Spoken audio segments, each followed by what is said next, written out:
Buenos días a todas, a todos. Vamos a continuar ahora con otro módulo, ya 3 de 4, ya vamos mejor, ¿no? Ya miércoles, ya más o menos saben cómo es la dinámica de mi clase. Eh, sí, bueno, afortunadamente hemos tenido participaciones, ¿no? Siéntanse, como ya les había comentado, libres para hacerlo, ¿no? En todo momento, interrúmpanme. Luego hay algunas de ustedes que tienen como más claros ciertas, a lo mejor, jurisprudencias o ciertos aspectos, entonces, pues adelante en eso, ¿no? Bueno, vamos a hablar ahora de competencias, ¿no? Eh, esta parte de las competencias es interesante. Primero voy a hacer como una generalidad con relación a la importancia de la competencia. Ya había adelantado algunas cosas el día que fue el día lunes con relación a por qué las delimitar competencias tiene sentido, ¿no? Desde luego, uno lo puede abordar desde varias perspectivas, ¿no? O sea, nos podemos poner no es muy teórico, ¿no? Pero luego hay unos que dicen que es muy teórico, desde la idea de la democracia, ¿no? O sea, la democracia como yo no estoy de acuerdo con que la democracia sean solo procedimientos, pero la democracia también son procedimientos, ¿no? Procedimientos para llegar a resultados ciertos en cuanto a la elección de autoridades políticas legítimas. Y en todo eso, en todo ese trayecto, pues van interviniendo de una o de otra forma los poderes judiciales, ¿no? En el caso del procedimiento especial sancionador, mencioné el día de ayer, tenemos una faceta posible de intervención de las autoridades. No es la única, desde luego, y mucho menos en el caso del Poder Judicial, ¿no? La naturaleza de los poderes judiciales, seguimos hablando de democracia y de distribución de competencias, primero desde una perspectiva así como muy mecánica, ¿no? División de poderes. No es una perspectiva que a mí me encante, por ahorita voy a ir hablando un poquito de eso, pero tiene esa parte. O sea, aunque no me encante, no me encanta porque no se agota ahí, no porque no sea importante, no porque no sea parte de la democracia. Lo que pasa es que si pensamos que la democracia es una forma de gobierno, un mecanismo para elegir autoridades y son procedimientos y se delimitan competencias nada más, pues nos quedamos no solo muy cortos, sino que es muy visible que eso ha fallado. Pensar la democracia nada más como eso. Pero bueno, entonces decía, en la democracia intervienen los poderes judiciales de distintas maneras. No solo, digamos, y la función del Tribunal Electoral del Poder Judicial de la Federación es particularmente relevante, no solo porque, por ejemplo, en el caso de la elección presidencial, realiza el cómputo final y la declaratoria de validez. Y lo mismo sucede a nivel estatal, ¿no? Esa es una parte de una intervención. Hay otra parte que interviene como poder judicial en el sentido de dirimir controversias, no estoy diciendo nada nuevo, ¿no? Y tiene sus procedimientos, ¿no? Y en el procedimiento especial sancionador, a partir de la reforma de 2014, lo que vemos es que interviene de una manera un tanto cuanto sui generis, en tanto que impone sanciones, ¿no? No es que sea infrecuente que los poderes judiciales impongan sanciones, pero estos normalmente derivan del incumplimiento de una sentencia, ¿no? En principio, la labor de los poderes judiciales es resolver controversias de derecho, ¿no? Y son controversias de derecho que en aras de garantizar que la resolución sea justa, pues hay esta distribución de competencias, ¿no? Es decir, a unas autoridades judiciales les compete algo, a otras, y hay esta jerarquía, ¿no? Esta escala. Quizás estoy viéndome demasiado básico y van a decir, pues sí, eso ya lo sabía, ¿no? Pero nada más para centrar la idea de cómo, no obstante, esas atribuciones, que más o menos las podemos entender casi de manera mecánica, tiene otras que no son necesariamente obvias, ¿no? Entonces, vimos cuál fue el contexto de surgimiento del procedimiento especial sancionador, ¿no?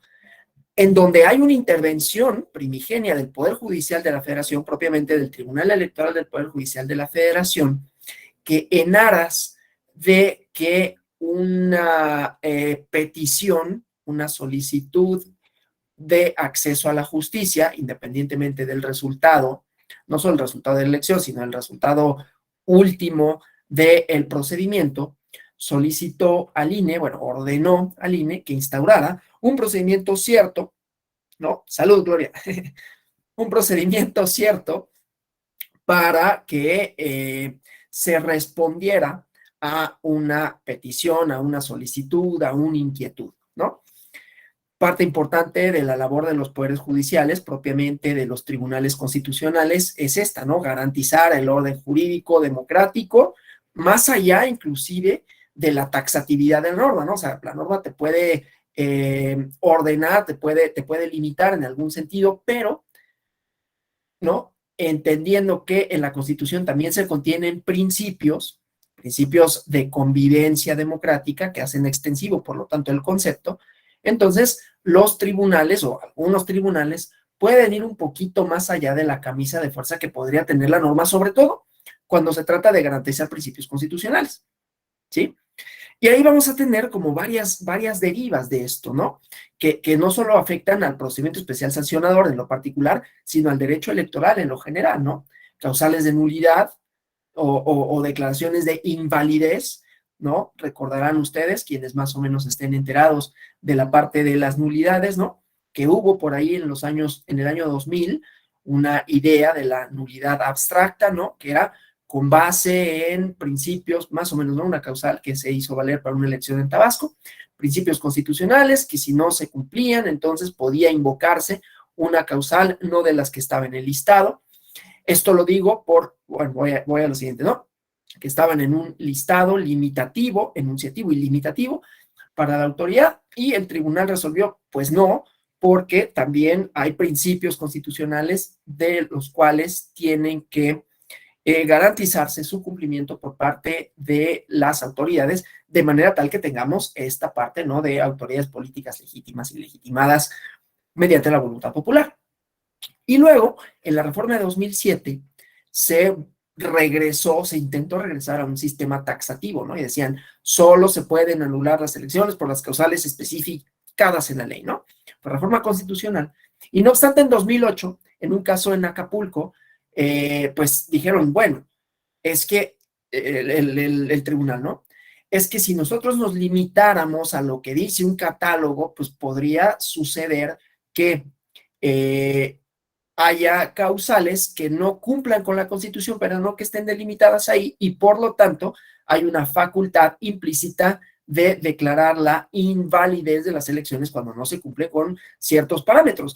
Esto solo para decir los alcances, ¿no? Había comenzado con esto en la primera sesión, los alcances de las resoluciones y cómo se transforman mediante decisiones judiciales el propio, no solo mundo electoral, ¿no? El propio mundo democrático, ¿no? Entonces, bueno, en el caso específico del procedimiento especial sancionador, que tiene su génesis también en 2006-2007, donde hubo esta reforma limitativa, digamos, a las causales de nulidad, no fue una casualidad, ¿no? Digamos, porque por ahí hubo quienes decían, oye, y si invocan la causal de nulidad abstracta para la elección presidencial, ¿no? Cosa que era un poquito jugar con fuego, ¿no? Pero, bueno, decían, ¿qué tal que se invocara? Sobre todo porque esto ya lo comentamos, ¿no? Dentro de las irregularidades que hubo, pues estaba esta intervención de organismos empresariales, estas campañas, pues, de comunicación, digamos, cuyos lindes, o más bien que estaban en los lindes de lo democrático y lo no democrático, ¿no? Para ser lo más neutral posible. Y entonces, bueno, se transformó por un lado el sistema de justicia, se adoptó el procedimiento especial sancionador, pero en 2014 sufrió otra modificación, ¿no? Todo esto para llegar a eso. La reforma constitucional en materia político-electoral, que se publicó en febrero, 10 de febrero, me parece, 2014, tiene pues muchos aspectos, ¿no? En el caso del PES, son avances, ¿no? Que yo sé, ayer lo platicamos, ¿no? Hay una cierta, ¿cómo lo podríamos decir? No alcanza a resolver todos los problemas que podría o tendría o esperaríamos que resolviese, ¿no? Y eso tiene como muchas aristas, pero vamos centrándolo en el PES desde la parte técnica. Ya después está bienvenido los comentarios, es que no funciona. Ayer, como comentaban, ¿no? Cuestiones de dilación. Ahorita voy a referirme hacia el aspecto técnico. No es únicamente un aspecto técnico, ¿no?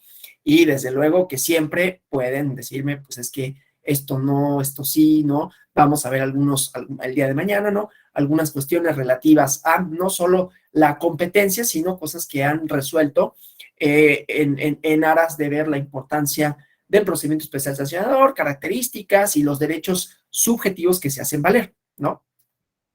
Bueno, entonces, pues, decía, en el caso del PES, tiene avances, ¿no? Que, pues, pueden idealmente solucionar o atenuar algunos de los problemas, que hemos visto con relación a las campañas, que hemos visto con relación a la cuestión sancionadora. Vamos al ratito, papi. Gracias. Entonces, bueno, el PES, en la nueva Ley General de Instituciones y Procedimientos Electorales, quedó regulada en un capítulo, el capítulo 4 del libro 8, título 1, ¿no?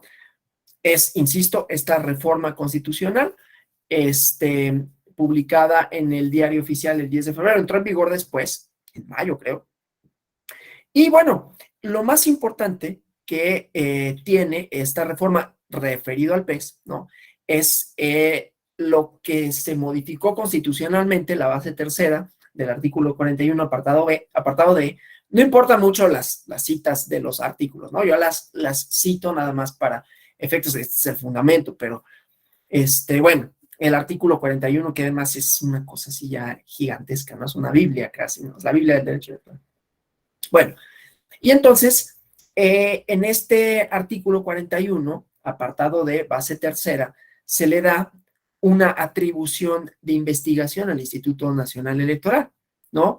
Y dice el artículo constitucional que investiga mediante procedimientos expeditos. Ya habíamos hablado de esta parte de la expeditez, a diferencia del procedimiento ordinario, ¿no? Que tiene sus problemas. Algunos de los compañeros, compañeros, señalaron, ¿no? Esta parte de lo expedito, que no siempre resulta así, y habría que investigar un poco, ¿no? Desde luego, hay algunos casos que tendríamos que ir caso por caso y ver por qué, ¿no? Hay siempre dificultades, ¿no? En cuanto hace a la tramitación de los expedientes, veremos algunas cosas también relativas inclusive a medidas cautelares, sobre todo para esto de delimitar las competencias, y ahorita regreso a la parte de las competencias, pero decía, pues, se le da una atribución que es investigar mediante procedimientos expeditos, infracciones a lo dispuesto en dicha base tercera. Mañana vamos a ver el contenido de la base tercera porque vamos a hablar de derechos subjetivos públicos. Ahorita vamos a hablar de la parte procedimental, ¿no? Y en este procedimiento, primera atribución, ¿no? Primera facultad que se le da. Y ahorita vuelvo a esto de las competencias. Primera atribución que se le da al INE, la investigación, ¿no? Pero en un procedimiento expedito. Dentro de esa investigación, y a ver, quizás ustedes ya lo saben, estoy siendo reiterativo, pero bueno, pues estamos hablando de las atribuciones de las competencias del INE y del Tribunal Electoral del Poder Judicial de la Federación, no solo de la Sala Regional Especializada, que tiene una importancia específica, pero también veremos la Sala Superior interviene, ¿no? Entonces, bueno, decía pues, entre otras cosas, el instituto puede imponer medidas cautelares, ¿no? O sea, tiene dentro de sus atribuciones, se solicitan y las dicta el Instituto Nacional Electoral, ¿sí? Ya habíamos dicho, en el caso de los procedimientos, ¿no? O sea, la investigación, la atribución que tiene el INE puede iniciarse a petición de parte o de oficio. Vimos una limitante, siempre hay salvedades, ¿no? Siempre hay excepciones. En los casos de la calumnia, hay un módulo relativo a calumnia. Digo, lo menciono no para evitar, no vayan a preguntar, porque eso es en otro módulo. Pueden preguntarme, no necesariamente voy a saber absolutamente todo, pero esto solo lo digo porque a mayor abundamiento, en un módulo específico verán cuestiones relativas a la calumnia, pero sí vimos que esa es una excepción a la idea de cuándo el INE puede actuar de oficio y cuándo no. Todo esto lo vamos a ir agotando, ¿no? Entonces, bueno, puede actuar de oficio a petición de parte en los casos de calumnia, habrá otros, pero en los casos de calumnia específicamente, solo podrá actuar a petición de la parte agraviada, ¿no? Estos conceptos jurídicos más o menos básicos, no necesariamente, que implica la instancia de parte, ¿no? Sabrán para los que tengan algún conocimiento de derecho procesal que la instancia de parte supone, ¿no? Que quien es el titular, luego no me gusta hablar así como con estos términos jurídicos tan técnicos, ¿no? Pero a veces es inevitable. Quien es el titular del derecho, quien tiene la posibilidad de reclamar el derecho, ¿quién es titular de un derecho? En principio todos, ¿no? Todas y todos somos titulares de diversos derechos, pero de un derecho en específico, o sea, vamos a ir pensando en esta idea que yo les decía de, vamos primero al amparo, que me gusta, y luego vamos al derecho electoral, ¿no? Bueno, no, vamos al derecho electoral. Yo, por ejemplo, tengo derechos políticos. ¿Cuáles son? Pues derecho a votar. A ser votado quizás, pues en principio sí, potencialmente yo podría candidatearme, nada me lo impide. Un poquito me cargo, ¿no? Quizás me lo impide ahorita, ¿no? Tendría que, no sé exactamente si tuviera que renunciar o qué tendría que hacer. No es que me interese, no quiero, o sea, nada más estoy poniendo el ejemplo, ¿no? No quiero ser votado, pero si quisiera, pues tendría que cumplir algunos requisitos, ¿no? No necesariamente afiliarme a un partido, pero bueno, supongamos que me tuviera que afiliar a un partido, y en ese partido, pues tendría yo derecho de competir por una candidatura, cualquiera que ésta sea, la que yo desee, ¿no? Desde luego, en esa competencia, pues me pueden seleccionar o no. Y si no me seleccionan y los criterios de selección a mí no me satisfacen, cualesquiera que estos sean, yo en principio tengo un derecho de decir, pues es que yo tenía, voy a volver a repetir la idea, yo tenía derecho a ser seleccionado y no me seleccionaron y entonces acudo a una instancia judicial. Soy titular de ese derecho porque yo era el que iba a competir, bueno, yo era el que quería ser electo, ¿no? Y digo, es que, no sé, no me seleccionaron porque tal cosa y eso es una vulneración a mi derecho. Yo era titular de ese, yo soy titular de ese derecho. No me dejaron votar en casilla, derecho a ya no ser votado, votar. No me dejaron votar en la casilla. Soy titular de ese derecho. Entonces, si a mí no me dejan votar, a mi vecino, pues puede decir que gachos que no lo dejaron votar. Y claro, no lo dejaron votar porque ya sabían por quién iba a votar y entonces, sí, pero ese derecho en específico, él no es titular de él, soy yo, ¿no? En el caso de los partidos políticos, un partido político quiere obtener su registro y no lo obtiene, ¿no? Al no obtener ese registro, él puede considerar, no es que lo haya vulnerado, y no estoy poniendo ejemplos, puede sonar como, sí hubo un partido que no le dieron el registro el año pasado, en 2020, pues sí, pero no estoy hablando de eso en específico, sino que una agrupación, porque además no fueron algunos, ¿no? Una agrupación que quiere obtener el registro, pues tiene que cumplir con una serie de requisitos. Y la autoridad, el INE, puede decirle, no cumples. Y entonces ahí puede decir, tengo un derecho subjetivo público que puedo ejercer, que es, no me están respetando este derecho. Esa es la titularidad del derecho. Solo puse esos ejemplos para decir titularidad del derecho, ¿no? Esa es la instancia de parte. Solo puede, en algunos casos, ¿no?, interponer el recurso quien sea el titular. Pero cuando es de oficio, porque decíamos, se acordarán, que en el derecho administrativo la esfera de regulación es más amplia que solo relaciones entre privados. Bueno, no regula relaciones entre privados, vaya, no regula esto de que, qué gacho que no pagas la renta, ¿no? Qué mala onda eres, Alonso, pero pues a mí me da igual, o sea, pues tú sufrirás tus consecuencias y pues cuando me pidas lana, pues no te voy a prestar, porque si no pagas la renta no vas a pagar. Pero es una relación entre privados, ¿no? Acá lo que se cuida es una relación entre, primero que nada, a ver, se cuida, entre otras cosas, la voluntad popular, se cuida una relación social democrática, ¿no? Se cuida que las campañas electorales produzcan resultados ciertos. Y eso no nada más termina o comienza con que se cuenten los votos debidamente, ¿no? O sea, se seleccionen ciudadanos con estos mecanismos aleatorios, ¿no? Para que funjan como funcionarios de casilla y cuente, contaron bien los votos. El INE cuenta votos. Bueno, sí, pero no nada más. Y además contarlos no es cualquier cosa, pero bueno. Sino que la relación jurídica sea armónica, ¿no? En la esfera del derecho administrativo, una de las tantas importancias que tiene es que las relaciones entre los entes públicos, pero entre gobernantes y gobernados, o entre, en este caso, ¿no? Porque aquí ya no nada más estamos en esas relaciones de supra-subordinación, ¿no? No nada más es como, en principio, el derecho administrativo regula, ya lo habíamos visto, ¿no? La idea de los órganos del Estado que procuran que se cumpla con una serie de directrices, con una serie de normas, ¿no? Que pueden afectar, desde luego, los derechos de los particulares que pueden acudir a una instancia judicial para obtener una respuesta. Pero aquí se complica un poco más, porque no nada más estamos hablando de no estamos hablando de la administración pública propiamente, ¿no? Sino que estamos hablando de unas instituciones políticas que no son privadas, obtienen financiamiento público, son de interés público, tienen reconocimiento constitucional y compiten por cargos, ¿no? Entonces, es importante que las relaciones que existan entre estos sean armónicas. Y para eso está una autoridad. La relación entre la autoridad y los partidos políticos sí es de suprasubordinación porque te pueden ordenar que hagas algo o que dejes de hacer algo, ¿no? Pero es semejante, aunque no la misma relación que sucede entre particulares y la administración pública, porque no estamos hablando de particulares en el caso de los partidos políticos, ¿no? No obstante, si hay digamos, una administración electoral que busca que los términos de la contienda, que los contendientes, pues respeten una normativa, ¿no?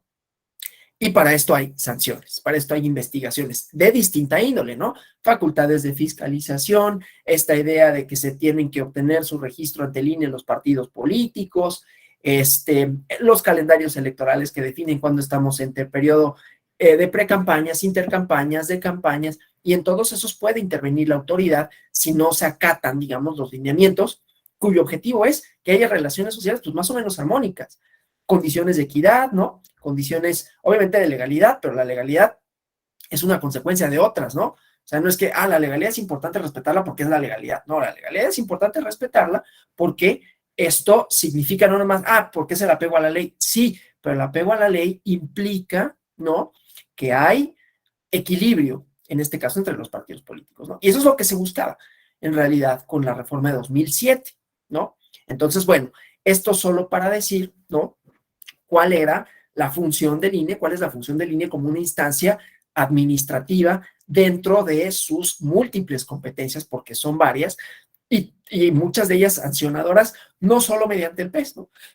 Perdón, los procedimientos ordinarios, la fiscalización, el hecho de que no me den el registro como partido, es una especie de sanción, ¿no? O sea, no es una sanción en los términos estrictos de cometes una infracción y entonces te sanciono, sino no cumples con los requisitos y entonces no tienes un derecho que en principio tienes, ¿no? Potencialmente tienes. Es semejante a una sanción y tal lo es que se puede impugnar, porque tiene consecuencias, ¿no? O sea, no puedo participar. Y no poder participar también quiere decir que no puedo obtener financiamiento público, que no puedo, ¿cómo se llama?, tener una plataforma política que compita por cargos y así sucesivamente, ¿no? Bueno, entonces, estas son, digamos, algunas de las atribuciones del INE. Y el procedimiento especial sancionador, en la idea de tener relaciones jurídico-políticas, sociales, como quieran denominarle, ¿no?, equitativas, a mí me gusta decir más sociales que jurídicas, porque no son solo jurídicas, lo jurídico es una parte que orienta, que guía, ¿no? Pero son relaciones sociales, ¿no? Y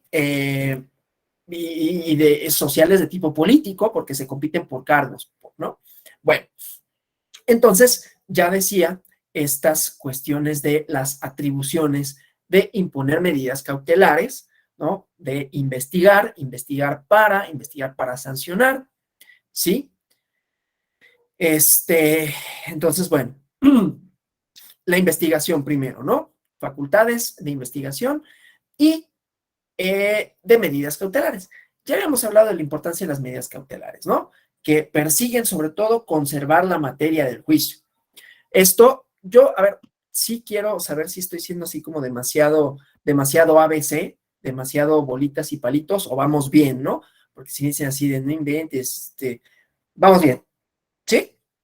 Si me dicen, si por ahí ponen en el chat así palitos y bolitas, yo lo voy a entender y podemos hacerlo de otra manera. Vamos bien, perfecto. Bueno, entonces, seguimos con esto, ¿no? Decía pues, entonces, en la reforma de 2014 se le da la atribución de investigar. En 2007 era seguir todo el proceso hasta su culminación. Acá nada más es investigar e imponer medidas cautelares que decía, tienen como finalidad conservar la materia del juicio. Conservar la materia del juicio, ¿qué significa? Pues que en el caso de las campañas, ¿no? Aquella cuestión que está vulnerando un derecho, que está rompiendo con la armonía, vamos a decirlo así, con la armonía de convivencia entre partidos políticos, pues no subsista. Porque además no solo es, bueno, pues no, como si fuera la raza indígena, me soltó de la mano, qué mala onda, sino que al romper esa armonía, lo que sucede es que puede haber condiciones de desventaja para uno o para otro, ¿no? Si publican información falsa, si hacen indebido uso de recursos públicos, vimos una parte del 134, la veremos a mayor profundidad porque tiene que ver con derechos subjetivos públicos que se hacen valer, ¿no? Entonces ya no hay condiciones de equidad. Y entonces los partidos políticos ya no hay esa posibilidad de que todos compitan en condiciones iguales y obtengan un resultado cierto únicamente a partir de la expresión libre de la voluntad. Si la voluntad no es libre, entonces no hay condiciones de equidad. ¿Y por qué decimos que no es libre? Pues por múltiples factores, ¿no? Porque unos reciben más dinero del que legalmente está fijado, porque desde luego no todos reciben todo el dinero igual, ¿no? Hay un criterio, ¿no? Ya sabrán, la regla del 70-30 para el financiamiento, ¿no? Que tiene que ver con que el partido más votado tiene un porcentaje, obtiene mayores recursos, ¿no? Y así, pero eso pues es un resultado electoral que siempre puede cambiar. Bueno, entonces pues, si no se apega a la legalidad, produce condiciones de falta de certeza, entonces lo que vamos a tener es que no solo es inequitativo, no solo los competidores, no me gusta llamarlos competidores, pero bueno, no solo los partidos que se disputan los cargos, sino la ciudadanía. No está en condiciones de expresar su voluntad de manera libre porque hay una serie de mediaciones ilícitas, ¿no? Siempre hay mediaciones. Las mediaciones pueden ser, pues a mí me cae gordo ese, o puede ser, es que toda mi familia siempre ha sido de ese partido, o siempre ha sido contra ese partido, o es que yo, ¿no? Hay diferentes razones por las cuales una persona vota, ¿no? En ese sentido hay un trabajo. Ahorita se me olvidó el nombre, luego lo recomiendo, bueno, luego lo recomiendo siempre mucho para que les interese el comportamiento electoral de Alejandro Moreno, que es un encuestador, me parece el mejor encuestador de México, publica en un medio, en el Financiero, sus encuestas, ¿no? Y tiene un trabajo reciente que habla de comportamiento electoral, publicado por el Fondo de Cultura Económica, ahorita se me olvidó el nombre, es una parte. Pero solo para decir, bueno, hay muchas mediaciones, ¿no? Pero hay mediaciones que son lícitas, ¿no? Estas de, no, pues es que mi familia siempre ha votado, es que yo me informo y ya me cayó mal, hago una evaluación de su trabajo, o no hago evaluación, yo tengo una ideología, ¿no? Porque yo nací en una familia en donde este partido, o no es en contrario, ¿no? Mi familia son así y yo en cambio en contra porque estudié acá o sé esto, lo que sea, los motivos son variados, pero idealmente tendrían que estar libres de influencias, claro, no puede estar libre de influencias, oye, pero dijiste que porque en la universidad, porque leíste, porque no, porque leíste El Capital y entonces te encantó y ya te volviste así súper socialista, ¿no? O al contrario, leíste a Adam Smith y no, pues la libre empresa, la mano invisible del mercado, ¿no? Y bueno, hay mediaciones, digamos, de cómo vamos conformando como nuestros imaginarios, pero una cosa es eso y otra cosa es que intervengan de manera indebida recursos públicos, ¿no? Que lleguen a mi casa y, oiga, joven, pues fíjese que, pues le voy a dar, no sé, una computadora, ¿no? Pero fíjese que pues tiene que registrarse aquí, me tiene que dar su credencial del INE, y ya, ¿no? Ya, pues sí, me dio una computadora, qué buena onda, ¿no? Y resulta que le di mi credencial del INE, ¿no? Había una base de datos, ¿no? En donde decían Estoy poniendo un ejemplo, no estoy diciendo ni que haya pasado ni que vaya a pasar, solo estoy diciendo cómo puede romperse la equidad, ¿no? Y digan, no, pues es que este cuate vive en una colonia que está así y que por lo tanto, por su perfil sociodemográfico, es más probable que vote de esa manera. Entonces, pues mira, a esa colonia vamos a regalarles laptop, ¿no? Pues que van a salir de una partida presupuestal, pero les pide su INE y pues le rasuramos ahí la lista nominal, ¿no? Entonces, cuando lleguen, pues no estás. ¿Cómo que no estoy? Pues sí, pues no estás. Aquí me toca votar, pues sí, pero no estás, ¿no? Y entonces, pues bueno, a lo mejor se van a llevar ahí, ¿cómo se llama?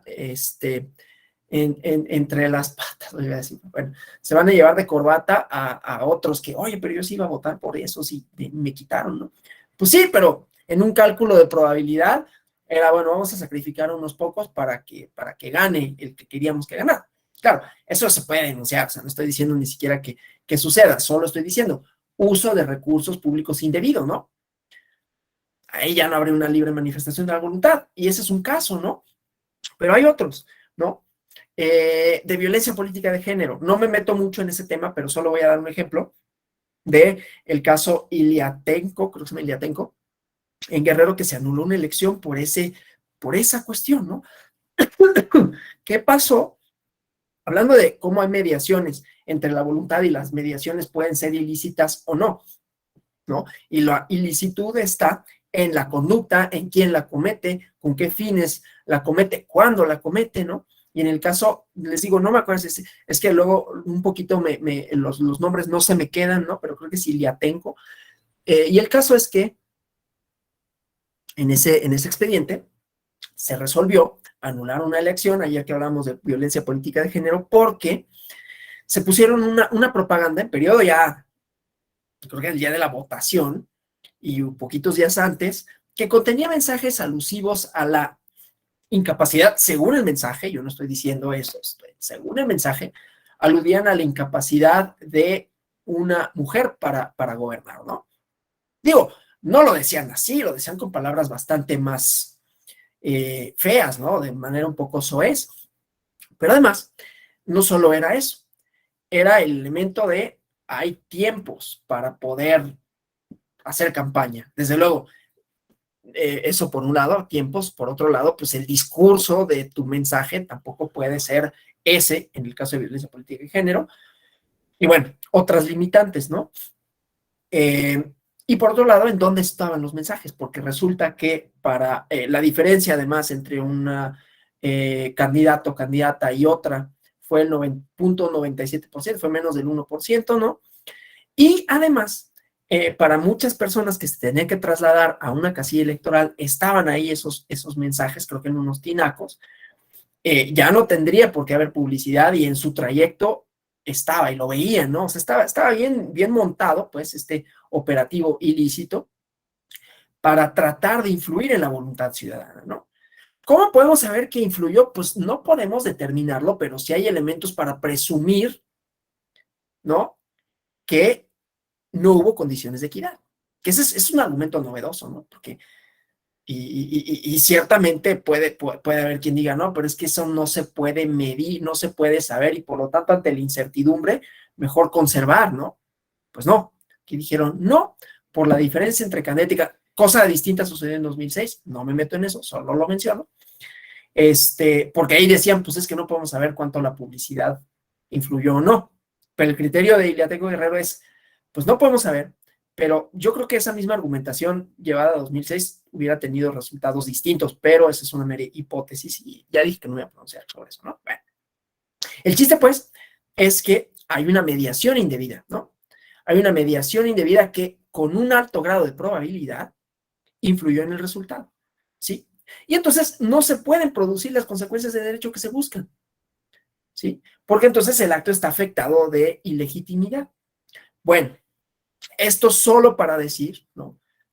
Solo para decir que las medidas cautelares, cuando hablamos de mantener la materia del juicio, es que no se materialice aquello que está produciendo condiciones de inequidad y que por lo tanto produzca efectos como estos, ¿no? Que en un momento dado o pueden alterar la equidad y por lo tanto, perdón, la certeza y por lo tanto está alterada indebidamente la voluntad popular. Y por lo tanto el resultado que se produce no es legítimo, ¿no? Entonces, aquí persigue dos finalidades. Persigue cuidar la elección como elección, ¿no? Como un acto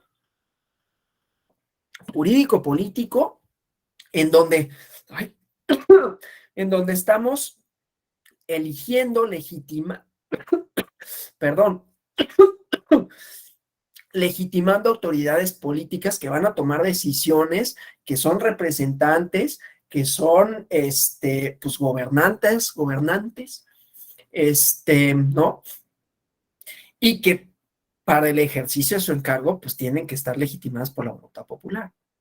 Si no se llevan a cabo las medidas cautelares, entonces lo que sucede es que se distorsiona de manera muy probable, o puede distorsionarse, así, hipotéticamente, puede distorsionarse la voluntad popular, ¿no?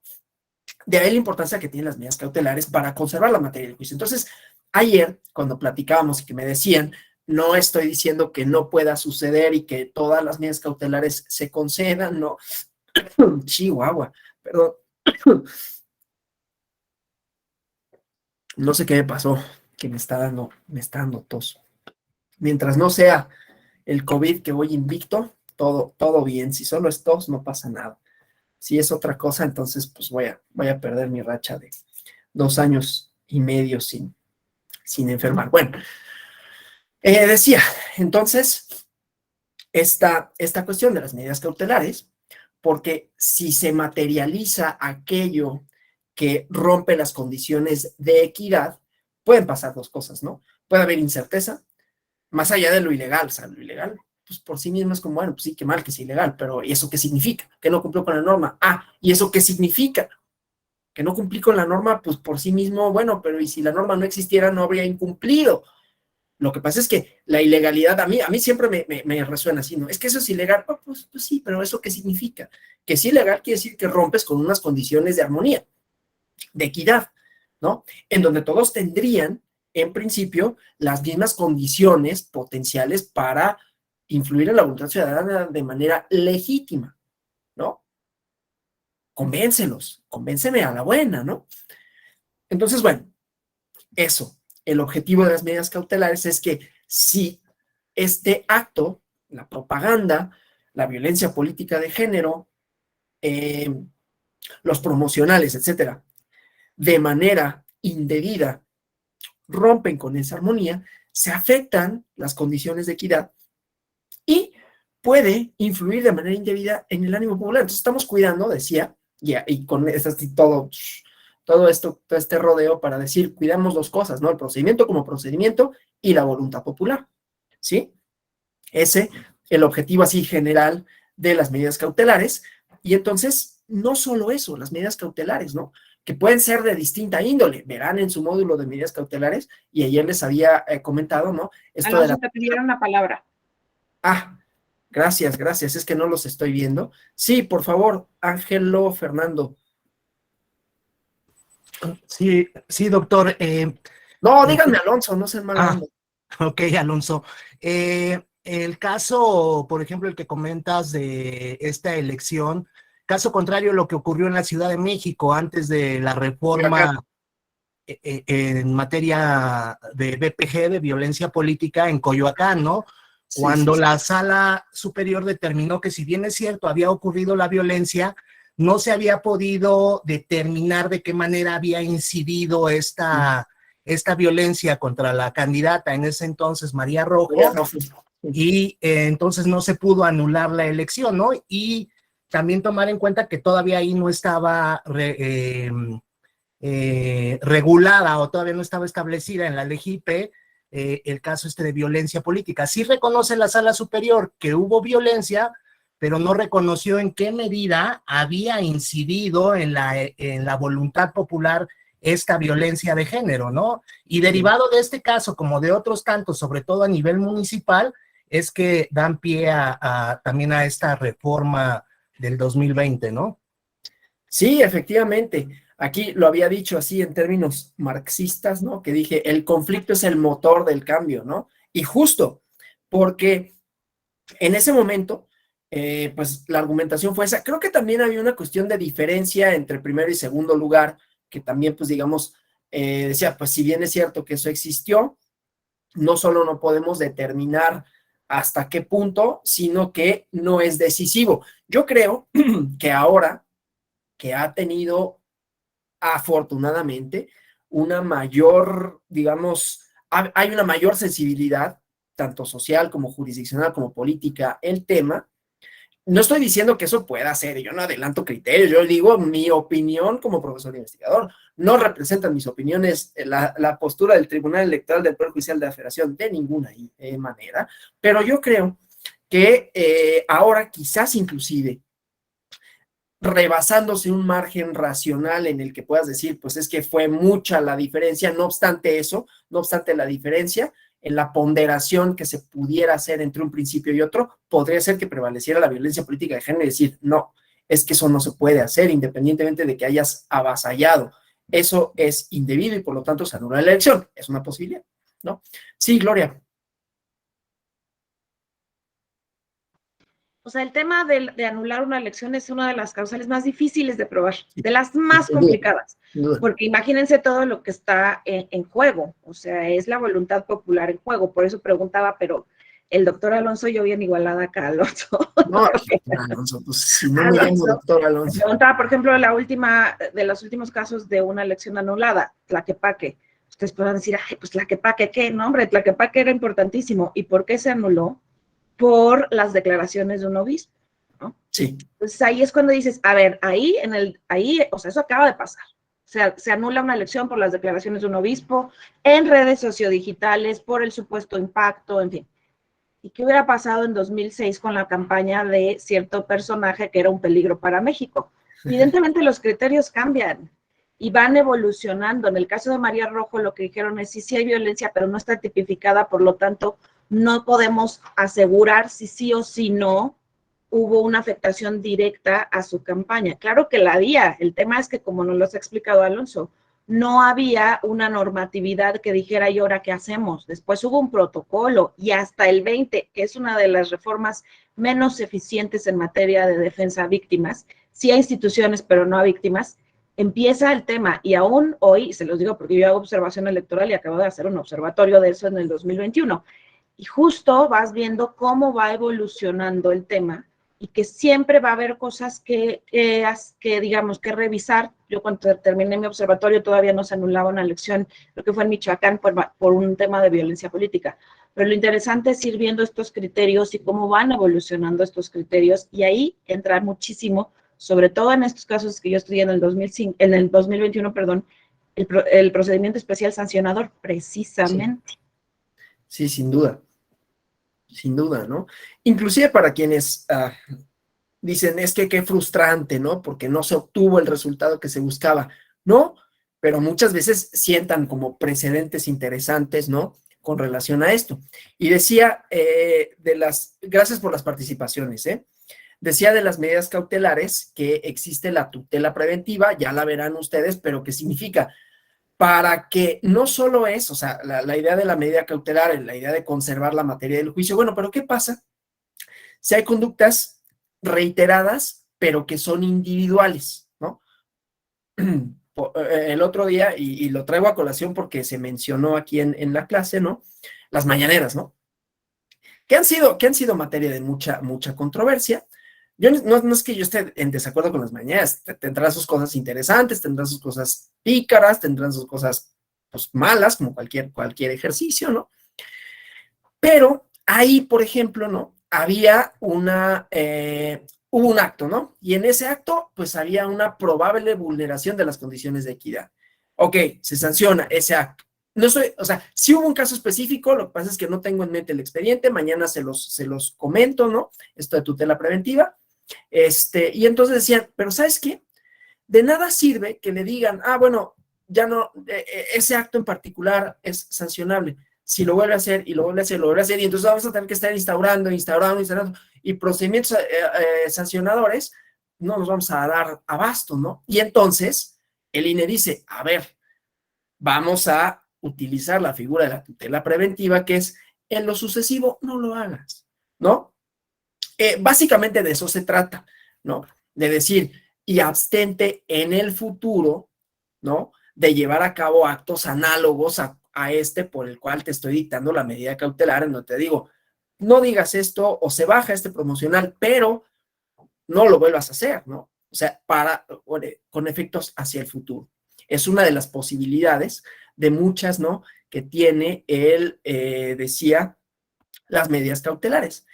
Y también dentro de estas, suspender, cancelar inmediatamente transmisiones en radio y televisión, de conformidad con lo que dispone la ley, ¿no? Entonces, en la Ley General de Instituciones y Procedimientos Electorales, se reafirma lo que indicaba la reforma constitucional, ¿no?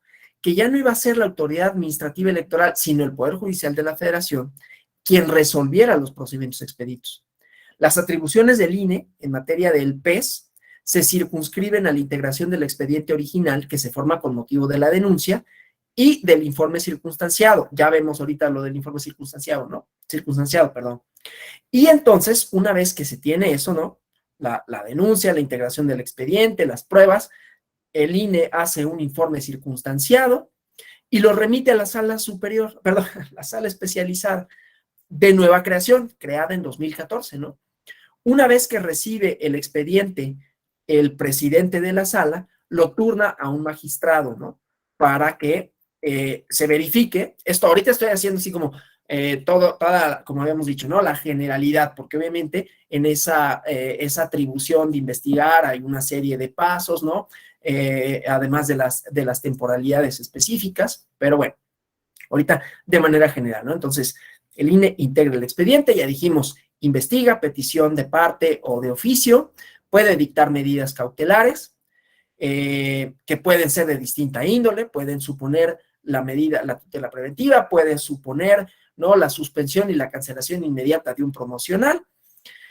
Y una vez que se tiene integrado el expediente, junto con un informe circunstanciado, lo remite a la sala especializada del Tribunal Electoral del Poder Judicial de la Federación, y entonces el presidente de esta, ay, perdón, es que me está entrando un mensajito, el presidente del trabajo, el presidente de esta lo turna al magistrado ponente, ¿no? Ya saben ustedes cómo funcionan en los juzgados, ¿no? Entra un expediente y hay un mecanismo aleatorio en donde va turnando los expedientes. Supongo, yo no sé muchas cosas, ¿no? De eso, pero supongo que es una especie de algoritmo o algo así, que asegura la aleatoriedad. Espérenme, tengo que contestar un mensajito porque es algo de trabajo.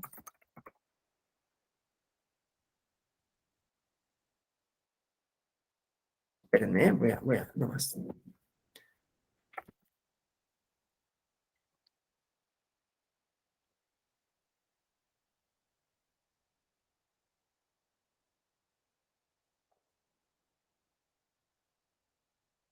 Ya, es que me estaban preguntando el nombre de una conferencia que tengo mañana, y entonces, bueno, pues le tenía que responder porque sale una convocatoria a redes sociales, pero nada más le puse así como el nombre rápido de la conferencia y le puse, oye, discúlpame que te responda así, estoy en una clase, no es falta de modales, ¿no? Así que nada más así le escribo el nombre y así como,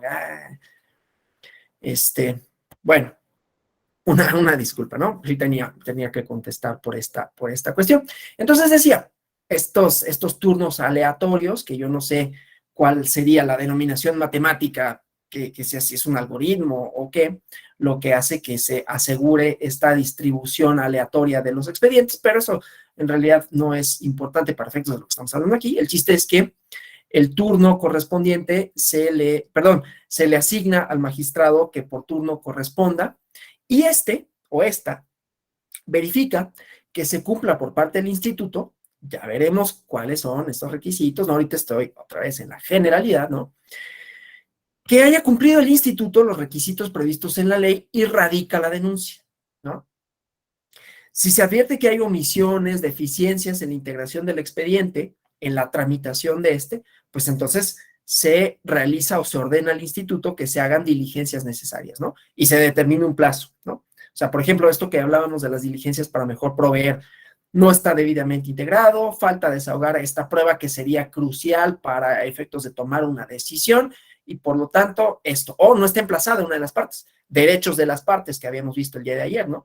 No está emplazado el tercero interesado, ¿no? Por ejemplo, ¿quién puede serlo? Ya veremos cuando veamos la distribución de competencias y las posibilidades, porque no nada más es las competencias del INE y del tribunal no son únicamente en lo que hace a la sustanciación del procedimiento, también en las medidas cautelares y también en el recurso de revisión del procedimiento especial sancionador, y estas van cambiando la triada procesal, pero, ¿no? Puedes decir, no llamaste al tercero interesado y tiene calidad de tercero interesado por tal razón y por lo tanto emplaza, por ejemplo, ¿no? Pero bueno, entonces eso. Si persiste la violación procesal, se pueden imponer medidas de apremio al INE, ¿no? Entonces, hay una relación de coordinación por un lado, porque una autoridad hace una cosa y otra hace otra, pero también hay una relación de supra-subordinación en donde el tribunal le puede ordenar al INE que lleve a cabo algunas cosas o lo apremia para si no lo ha hecho, ¿no?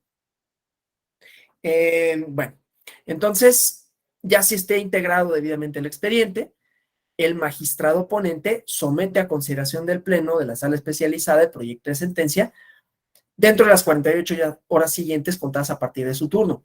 Esto de la expeditez, ¿no? Ya veremos bien los plazos, ¿no? Pero una vez que llega a la Sala Regional Especializada, si el expediente está debidamente integrado, son 48 horas para que se ponga a consideración del Pleno el proyecto de sentencia, ¿sí? Y en sesión pública, el Pleno de la Sala tiene que resolver en un plazo máximo de 24 horas contadas desde que se distribuyó el proyecto de resolución, ¿no? Entonces, se turna el expediente al magistrado ponente, ¿no? El magistrado ponente tiene 48 horas para elaborar un proyecto de sentencia, distribuirlo y las siguientes 24, y todo por horas, ¿sí? No por días. Y las siguientes 24 horas serán para que se resuelva el asunto, ¿no? Entonces, aquí estamos hablando de que se recibe ahorita 8:57 de la mañana, entonces a las 8:57 del viernes tendría que tener el proyecto ya distribuido entre los ponentes y a las 8:57 del sábado, en el entendido de que los plazos se cuentan así, si se trata de procedimiento electoral no hay días inhábiles, tendría que estarse discutiendo el asunto, ¿sí? Yo sé que esto puede decir, y ayer nos hicieron notar, ¿no? Bueno, no camina así, ¿eh?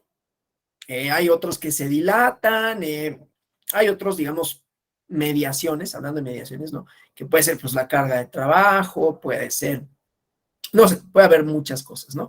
Pero este es lo que dice la ley y cómo se distribuyen las competencias. Ya nos pelearemos con esto, ¿no? Las sentencias que resuelven, una vez que hay sentencia, pueden declarar la inexistencia del objeto de la queja o de la denuncia. No se acreditó o no se cometió la violación, ¿no? El INE no se pronuncia sobre esto. El INE nada más dice, esto es de lo que se acusa, estas son las pruebas y este es mi informe circunstanciado. Y entonces en lo que hace la Sala Regional Especializada es revisar primero pues la procedencia, revisar que estén debidamente emplazadas las partes, revisar que se haya cumplido, que estén debidamente desahogadas las pruebas. Que dijimos, bueno, eso no es muy problemático porque la mayoría de estas, a reserva de que haya alguna otra que sea necesaria, pero serán documentales o pruebas, documentales privadas públicas y algunas técnicas como videos que pues, se desahogan por su propia naturaleza, ¿no? Entonces, bueno, decía, se puede decir, pues, las pruebas que hay, los argumentos, no bastan para decir que se cometió la violación, ¿no? Se puede revocar también las medidas cautelares que se hubieran impuesto, ¿no? O imponer las sanciones que resultan procedentes, ¿sí? Es decir, bueno, como consecuencia de la no acreditación de la violación, entonces las medidas cautelares quedan sin efecto, ¿sí? O se imponen las sanciones. Efectivamente, ¿no? Se cometió esta vulneración y por lo tanto se impone una sanción. Vamos a ver la parte de las sanciones mañana porque eso es interesante, ya les había comentado cuando hablamos de derecho administrativo, ¿no? Cuáles son los criterios para imponer una sanción. Y voy a tener a colación el expediente de la mañanera nada más para tener como algunos parámetros del 134, el 41, los tiempos, ¿no? La idea de la medida cautelar, de la tutela preventiva, pero sobre todo la cuestión de la imposición de la sanción. cuáles son los criterios a partir de los cuales se interponen. Pero además, lo que yo les voy a mostrar es un REP, ¿no? Un recurso de revocación del procedimiento especial sancionador para ver las competencias, ¿no? Que también importan porque también la Sala Superior interviene cuando se trata de la resolución del recurso, ¿sí? Pero bueno, ahorita regresamos a la tramitación del PES en su generalidad, ¿no? Entonces, hay conductas que pueden, de acuerdo con la legislación, dar lugar, ya lo habíamos visto ayer, ¿no? Lugar al procedimiento especial. Que en realidad es una reiteración de lo que decía el anterior, bueno, el entonces denominado Código Federal de Procedimientos e Instituciones Electorales, ¿no? No la Ley General de Instituciones y Procedimientos Electorales, que son las que contravengan la base tercera del artículo 41 constitucional o el octavo párrafo del 134 constitucional. Otra vez, las normas sobre propaganda política electoral o que sean actos anticipados de pre-campaña o campaña. ¿Sí? Hay módulos de actos anticipados de campaña y pre-campaña y propaganda electoral. Bueno, en la Ley General de Instituciones y Procedimientos Electorales, entonces se creó también un órgano especializado del INE, la Unidad Técnica de lo Contencioso Electoral, adscrita a la Secretaría Ejecutiva, y esta es la que atiende estas denuncias, ¿no? Examina junto con las pruebas aportadas. Entonces, hablando de distribución de competencias, ¿no? Otra vez, en la esfera administrativa, esto es fundamental, y ya lo había mencionado, ¿no? ¿Cómo vamos hasta aquí? Perdón. ¿Todo bien? Todo claro. Si se aburren, también me dicen, ¿no? Sobre todo porque hoy ya sé y estoy consciente que no tengo hoy un PowerPoint, ¿no? Y esto puede complicar, sobre todo cuando se trata de clases así en pantalla. Mañana sí tendremos PowerPoint y unas sentencias, ¿no? Que revisar, pero hoy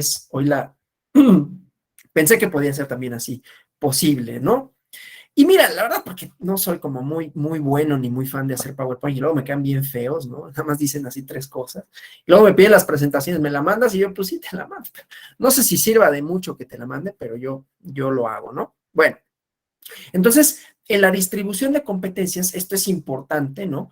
Que haya una certeza de cuál es la autoridad que me va a sancionar y por qué, ¿no? O sea, la autoridad, ya habíamos hablado, los actos de molestia y de privación, pues tiene que fundar y motivar no solo los porqués, ¿no? Porque te pasaste un alto, sí, pero ¿tú quién eres para sancionarme? En donde dice que tú puedes verificar ese tipo de cosas, ¿no? Y estamos evitando arbitrariedades. Ya había puesto los ejemplos de, soy presidente de la República, pues soy autoridad, ¿no? Y te pasaste el alto, son 2 hechos ciertos. Pues ahí te va tu multa. Pues resulta que no lo puedes hacer. ¿Por qué no lo puedes hacer? Porque no es de tu competencia. ¿Por qué no es de tu competencia? Porque entonces podrías hacer lo que quisieras si no estuviera limitada. Digo, no el presidente, quien fuera, ¿no?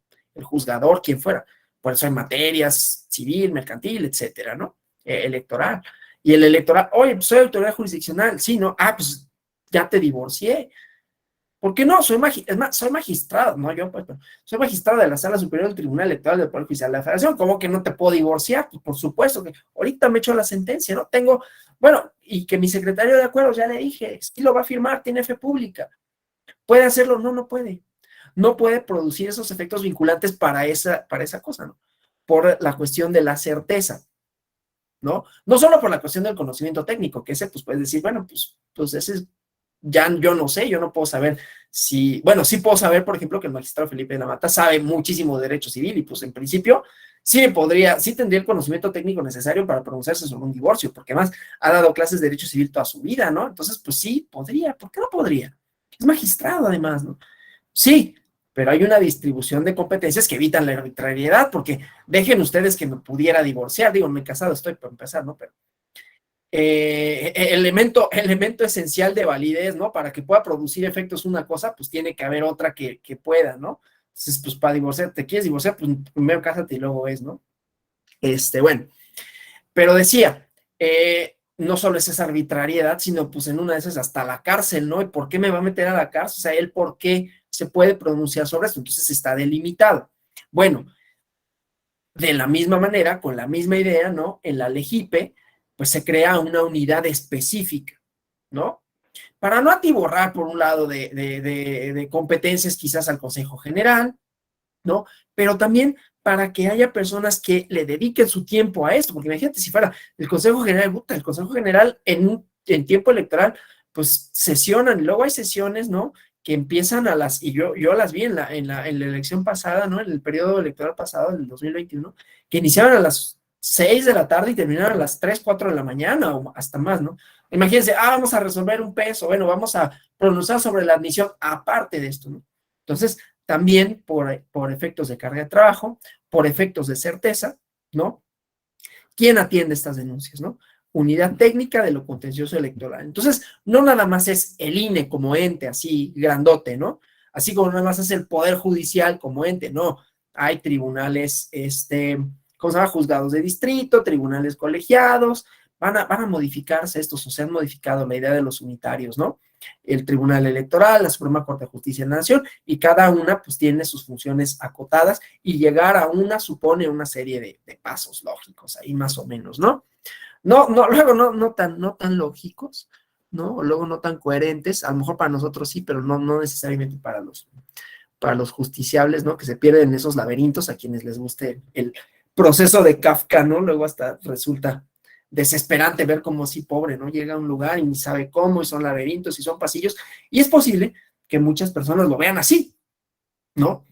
Y pues sí, ¿no? Pero bueno, no es una perorata en contra del sistema, solo digo que puede producir eso, ¿no? En fin, entonces, unidad técnica de lo contencioso electoral, no solo el INE como ente grandote decía, ¿no? Y estos tienen un procedimiento de sustanciación del PES. Primero, la denuncia puede ser desechada de plano, sin intervención alguna. ¿Cuándo? Cuando no se reúnen los requisitos indicados en el párrafo 3 del artículo 70. Mañana, otra vez, esta es la generalidad, mañana vemos estas especificidades y por lo tanto vamos a ver, bueno, pero ¿cuáles son los requisitos, no?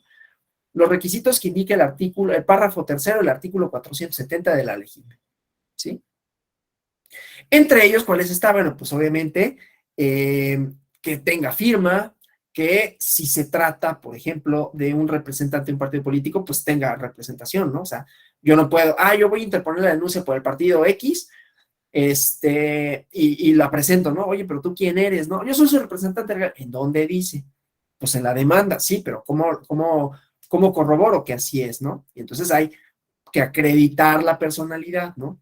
¿Cómo se acredita la personalidad? Bueno, pues con un instrumento público, ¿no? Con una copia certificada de un instrumento notarial, o en una sesión del partido político en donde me nominaron como tal, y hay también un acta, ¿no? Firmada por por la dirigencia, como sea, ¿no? Obviamente un acta que produce efectos legales, que puede ser en copia certificada, con gente que tiene fe pública, ¿no? No nada más así, no, pues en esta hojita, mira, se hizo y ahorita me firmaron estas personas, ¿no? Eso por un lado, obviamente, interponerle en tiempo y forma, dependiendo del acto de que se trate, ¿no?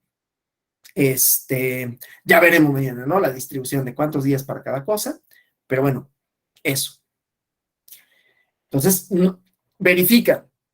¿Qué pasa si me desechan la denuncia? Hablando de competencias, ¿no? O sea, la certeza jurídica, la distribución de competencias, la idea de que haya tribunales, la idea de que haya certeza, pues también implica que, pues qué tal que la unidad técnica de lo contencioso electoral se equivoca.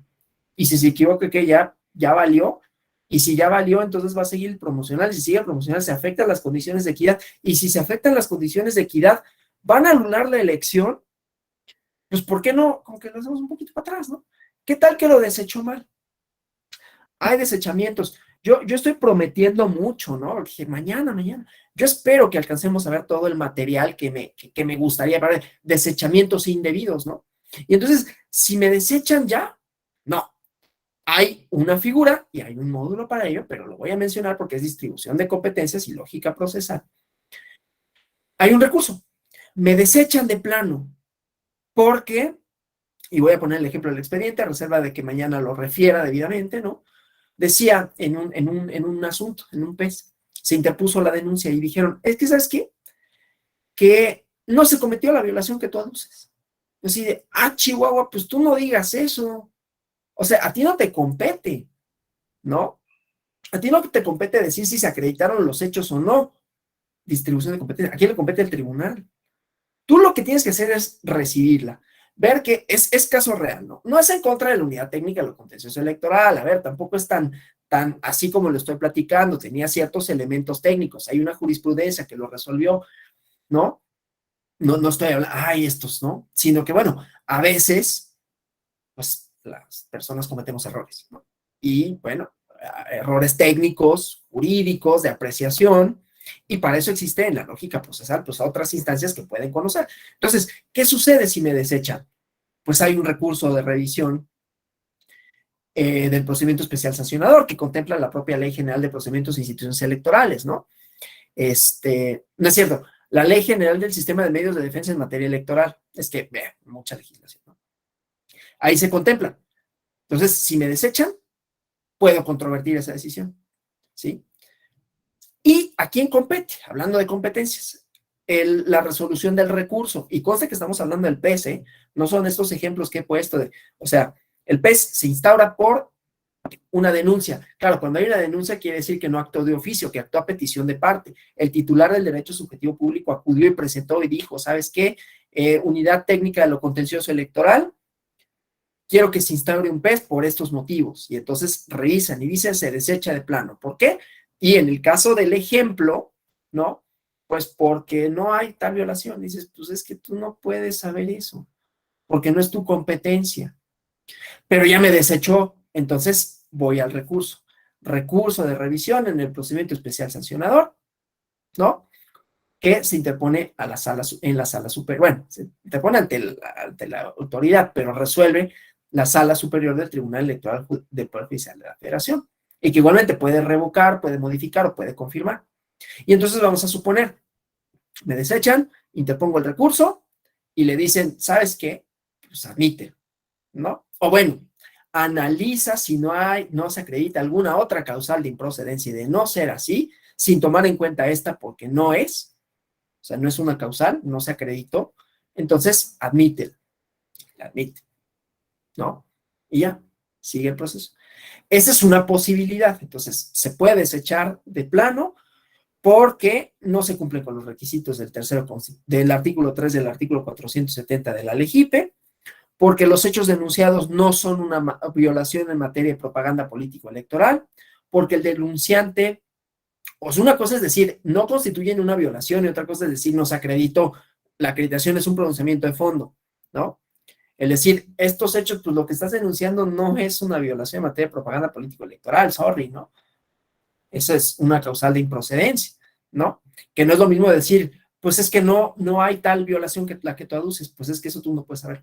Para eso es el procedimiento. Bueno, que el denunciante no aporte ni ofrezca prueba alguna de sus dichos, o que sea una denuncia frívola, que de esas, pues, hay muchas, ¿no? Para ganar tiempo, ¿no? O para ver, pues, qué tal que en una de esas sí pega, ¿no? Entonces, se hace este análisis. Las pruebas, ¿no? Que ya habíamos dicho, se admite la documental y la técnica. La técnica, que normalmente son videos o audios, ¿no? Normalmente, no digo que sean los únicos, porque hay tweets, ¿no? Y hay peces, ¿cómo se diría? Hay procedimientos especiales sancionadores, ¿no? Que se han pronunciado respecto de tweets y dicen, baja el tweet, ¿no? Haz una patrulla. Es que luego hay sonidos que se asemejan a la alerta, ¿no? Entonces, eso, ¿no? Tweets, publicaciones de Facebook, ¿no? Sí, no hay alerta sísmica, ¿verdad? Confírmenme. Ah, no, ya vi que es una patrulla, ya.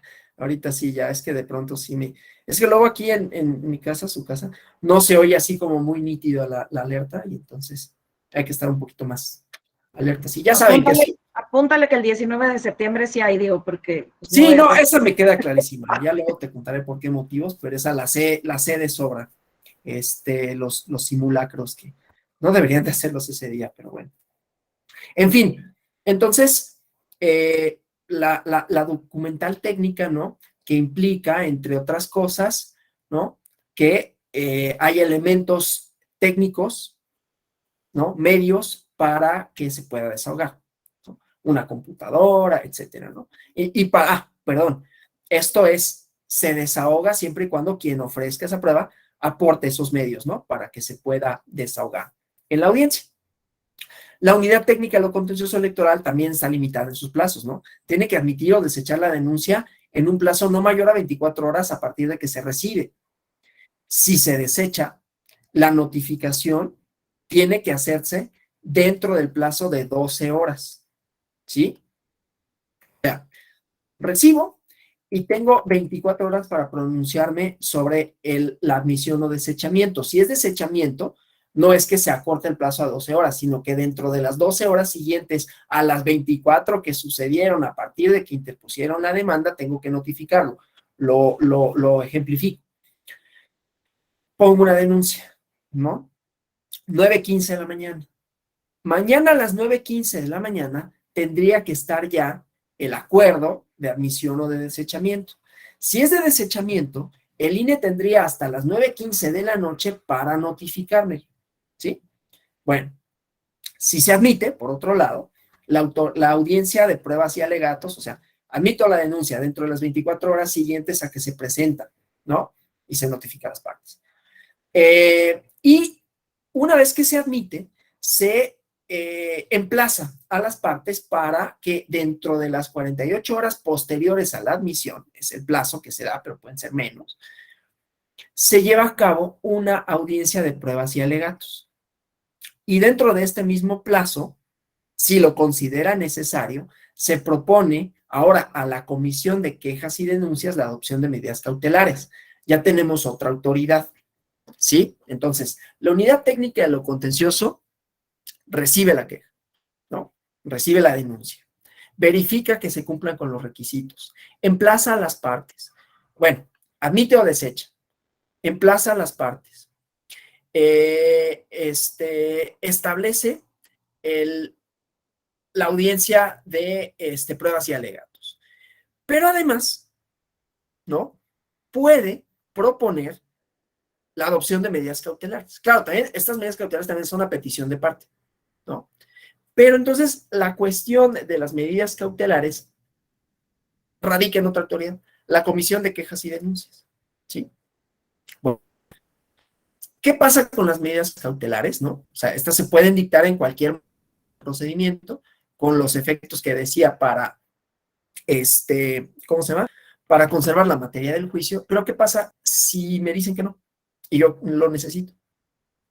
¿O qué pasa? Esto, ¿no? La unidad técnica de lo contencioso electoral propone la adopción de medidas cautelares, no se solicitaron y entonces el partido que afectaron, ¿no? Porque, voy a bajar tu publicidad. ¿Qué pasa? Tengo el recurso de revisión del procedimiento especial sancionado, ¿sí? Que lo puedo interponer igualmente ante la concesión o negativa de medidas cautelares. En principio, solo el desechamiento es susceptible de ser impugnado. Hay por ahí excepciones jurisprudenciales. En la clase de medidas cautelares lo verán con mayor profundidad y no quiero así, hablo de todo, ¿no? Y al final no me quedé con nada. Entonces, en principio es desechamiento, medidas cautelares y sentencia lo que es susceptible de ser revisado en el recurso y es a la sala superior a la que le corresponde, ¿sí? Bueno, y puede ser en distintas fases del procedimiento, por eso lo estoy mencionando, ¿no? Y compete a otra autoridad. Entonces ya tenemos 4 autoridades. Bueno, una que es el INE, pero a través de la unidad técnica de lo contencioso. La Comisión de Quejas y Denuncias con relación a las medidas cautelares. La Sala Regional Especializada con relación a la sentencia que se pueda dictar y la Sala Superior para pronunciarse con relación a los recursos de revisión que se interpongan, sea por desechamiento, por medidas cautelares o por sentencia, ¿sí? Bueno, entonces, decía, esto mañana lo voy a hacer en un esquemita, no se me preocupen mucho. Entonces, una vez que se celebra la audiencia, la unidad de lo contencioso tiene que turnar a la sala especializada inmediatamente el expediente completo. Se exponen las medidas cautelares, las diligencias que se hayan llevado a cabo y un informe circunstanciado. El informe circunstanciado, pues es eso, ¿no? Es un documento en donde se narran los hechos que dieron motivo a la queja, ¿no? El partido X acudió el día tal, a denunciar al partido tal por tales hechos, ¿sí? y con motivo de esta denuncia y las diligencias que se hayan realizado por parte de la autoridad, ¿no? Con motivo de tal denuncia se emplazó a las partes para que el día tal aportaran las pruebas tales. Y las pruebas que se aportaron fueron esta documental, que contiene esto, que se desahogó de esta manera, esta prueba técnica en la que se ve esta cuestión, ¿sí? Y que se ofreció en tal, en la audiencia, ¿no? Y ya. Ni siquiera se pronuncia sobre el valor probatorio que pueda tener, ¿no? Sino que consta en esas documentales. Asimismo, se ordenó la práctica, suponiendo que eso fuera, porque a veces puede suceder, se ordenó la práctica de una inspección judicial en tal lugar para tal cuestión. ¿Sí? Bueno. Las pruebas, decía, de las partes y las otras actuaciones realizadas y las conclusiones. Se concluye de estos hechos que tal cosa, ¿no? Entonces, bueno, aquí llama la atención no solo que el Consejo General, como sucedía anteriormente, antes de la reforma de 2014, ya no tiene a su cargo la resolución del PES. Esto que decíamos, ¿no? Se creó la nueva autoridad, que es la Unidad Técnica de lo Contencioso Electoral, la que sustancia, la que recibe, pero además que la Comisión de Quejas y Denuncias no esté involucrada en el PES, salvo para decidir sobre medidas cautelares que propone la unidad técnica, ¿no? ¿Sí? Bueno, entonces, ni el Consejo General ni sus integrantes tienen injerencia sustantiva sobre ninguna de las etapas del procedimiento, ¿sí? Esto, de acuerdo con la reforma, y yo creo que está bien, ¿no? Tenía como efectos positivos. Una, que ya había dicho, ¿no? Pues se reduce de manera significativa la carga de trabajo, ¿no?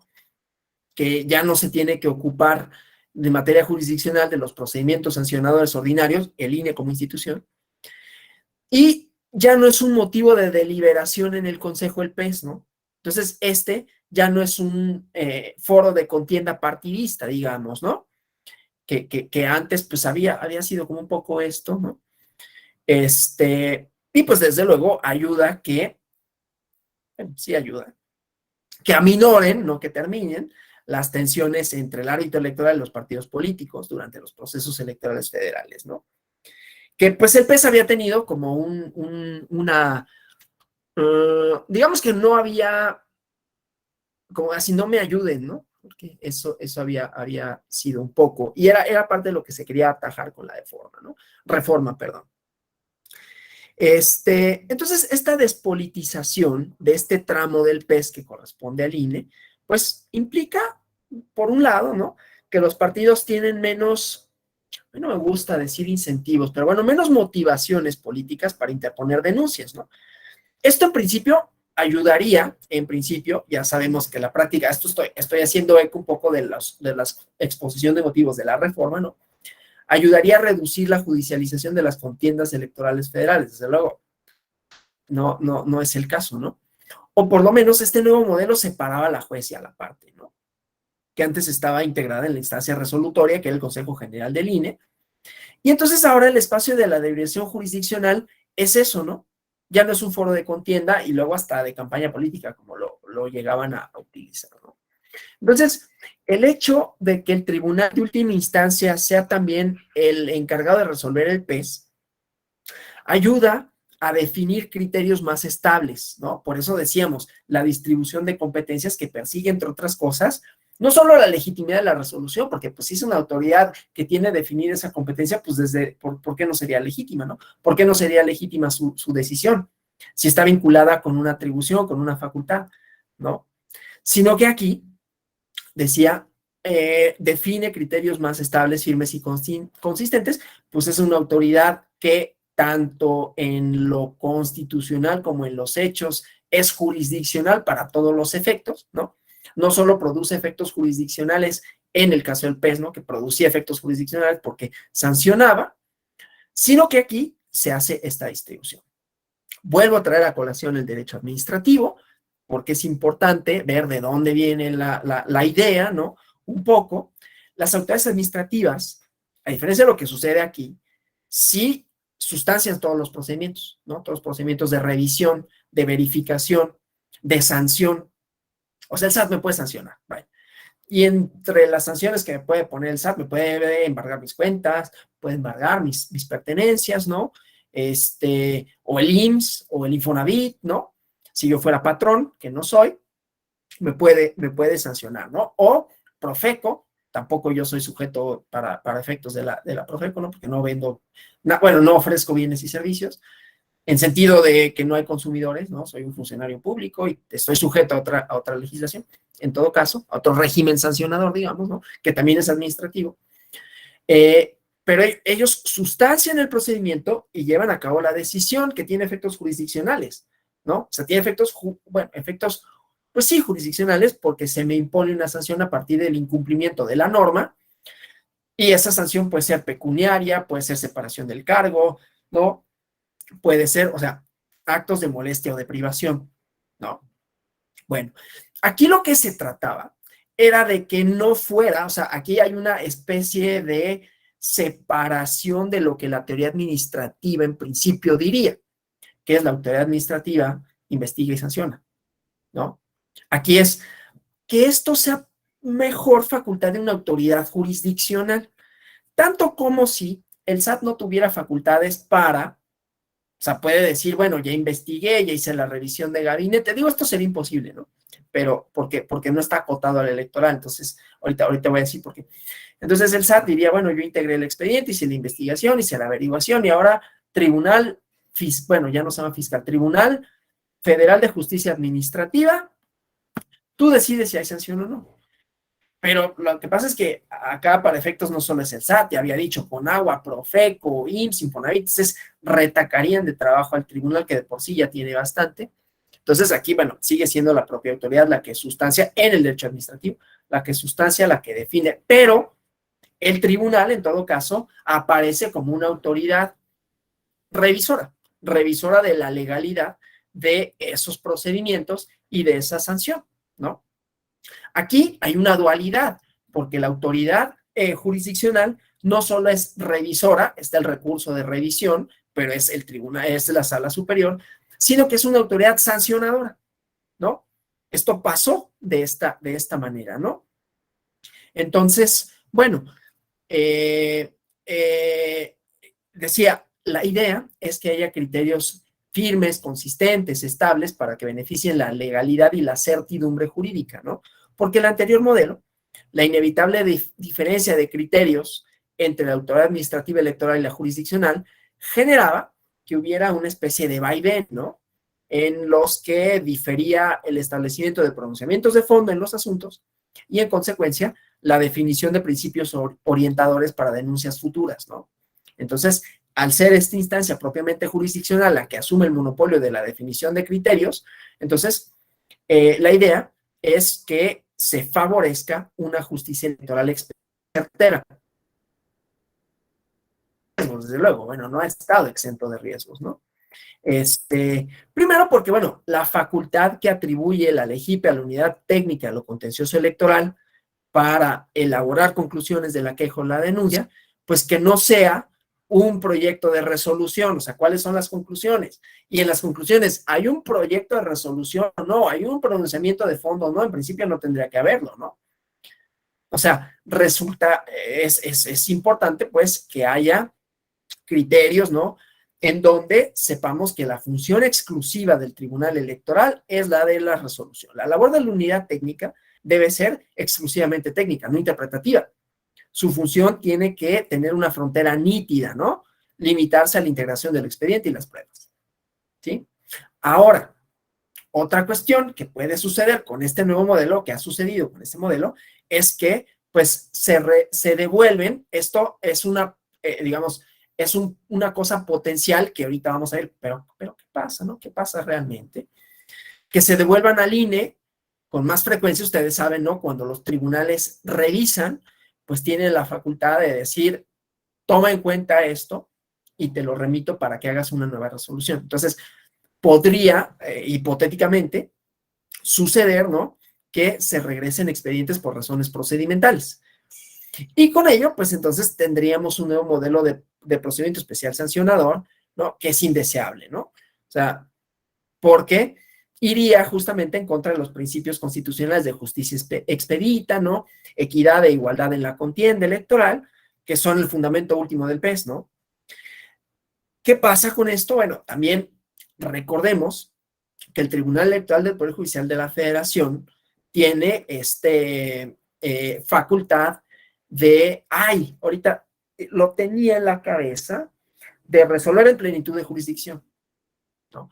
A menos que se trate de aspectos procesales tales como no llamaste a un tercero interesado, no emplazaste debidamente, no se desahogaron debidamente estas pruebas, ¿no? Esto supone la devolución del expediente para que se integre de manera correcta, ¿no? Pero cuando hablamos de la plenitud de jurisdicción, es decir, yo asumo las facultades como si se tratase de tal autoridad y entonces no es necesario que haya remisiones innecesarias, ¿no? Esto también pasa en el REP, ¿no? En el recurso de revisión del procedimiento especial sancionador. O sea, ¿qué pasa? Que la medida cautelar, bueno, la denuncia se desecha. Y entonces, te dicen, admítela, ¿no? Y ya, viene el trámite. Pero ¿qué pasa, por ejemplo, si la sentencia dice el tribunal, ¿no? Una vez que ya dijimos, ¿no? Se pronuncia la sentencia por parte de la sala regional especializada y en la sentencia dicen, no se acreditan las violaciones y por lo tanto no hay sanción. Y la parte interesada dice, no, ¿cómo que no? ¿Cómo que después de todo no hay sanción? Me voy al recurso de revisión. Y entonces la sala superior detecta que hubo una serie de omisiones por parte de la sala especializada. Ahí pues se lo regreso y estúdialo y vuelve a hacer. Pero también está la posibilidad de la plenitud de jurisdicción, decir, no es necesario que se lo regrese, yo puedo resolver, como si se tratara de la autoridad. Bueno, no es como si se tratara, porque asumo las facultades de resolución y pronunciarme sobre el fondo de la controversia, ¿no? Es importante, me voy a detener un poquito, esto del fondo de la controversia, ¿no?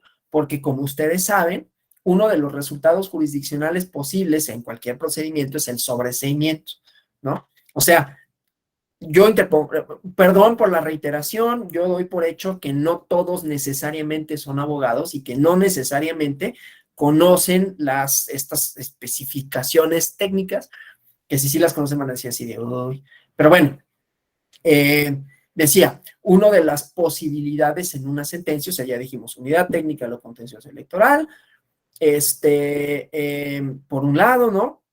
Recibe la demanda, la comisión de quejas y denuncias resuelve con relación a las medidas cautelares, se integra el expediente, las pruebas, informe circunstanciado, se remite a la sala especializada y la sala especializada hace un análisis nuevamente y puede decir, se advierte que hay una causal de improcedencia. O sea, el INE no la advirtió, no pasa nada, pero en la secuela del procedimiento, ¿qué crees?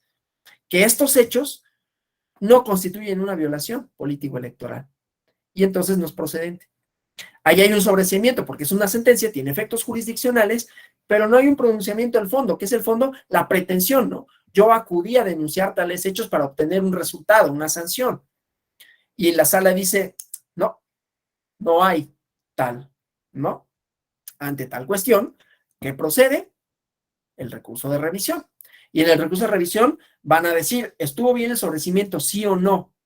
No estuvo bien el sobreseimiento, ok, nos pronunciamos sobre el fondo, ¿sí? Sí estuvo bien el sobreseimiento, ahí termina, ¿sí? Entonces, esa es una de las posibilidades, se actualizan algunas de las causales, o dejó de tener efectos, se quedó sin materia el juicio, ¿sí? Es un resultado probable, posible, factible, que no hay un pronunciamiento de fondo. En el pronunciamiento de fondo lo que vamos a tener es que se analizan los argumentos, las pruebas, las pretensiones y se obtiene una respuesta cierta. No necesariamente que nos guste, ¿no? Pero sí una respuesta cierta con relación a los planteamientos que se hacen de esto, ¿no? Entonces, bueno, vamos recapitulando, ¿no? La reforma constitucional en materia política electoral de febrero de 2014 rediseñó el modelo de justicia electoral. Se replantearon competencias y atribuciones de las autoridades electorales del Estado mexicano para dirimir conflictos, ¿no? Suscitados dentro y fuera de los procedimientos electorales, de los procesos electorales. La salvaguarda, ya habíamos hablado de la importancia de los principios, que además tutelan derechos de las partes, ¿no? De los principios de equidad e imparcialidad durante el proceso electoral, ¿no? Y se confió un nuevo órgano jurisdiccional a la Sala Regional Especializada del Tribunal Electoral del Poder Judicial de la Federación, atribuciones para resolver de fondo las controversias delimitadas en el artículo 41 constitucional.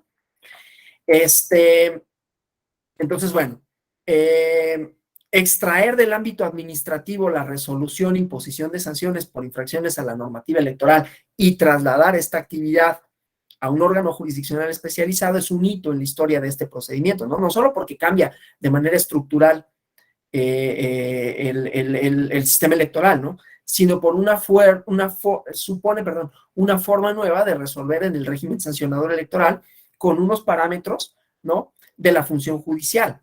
Entonces lo que tenemos es un esquema híbrido o dual, ¿no?, donde dos órganos conocen de un mismo procedimiento, pero en fases procesales distintas. La de instrucción, que lleva a cabo una autoridad de naturaleza administrativa, ¿no?, en esta idea de imponer sanciones, de investigar, ¿no?, que es la unidad técnica de lo contencioso electoral de la Secretaría Ejecutiva del Instituto Nacional Electoral. En el caso de las entidades federativas, pues los órganos desconcentrados de ese instituto, ¿no?, las juntas distritales y locales. Y en tanto, la fase de resolución e imposición de sanciones se realiza por una autoridad jurisdiccional, que es la sala especializada. En ese transcurso puede estar involucrada las medidas cautelares, ¿no?, que pueden ser de distinta índole. Veremos esta parte solo la voy a mencionar, la tutela preventiva, porque, insisto, hay un módulo de medidas cautelares, y entonces, ya nos dijeron la tutela preventiva, ¿no? Y entonces dejamos sin materia la materia. Pero decía, pues, entonces,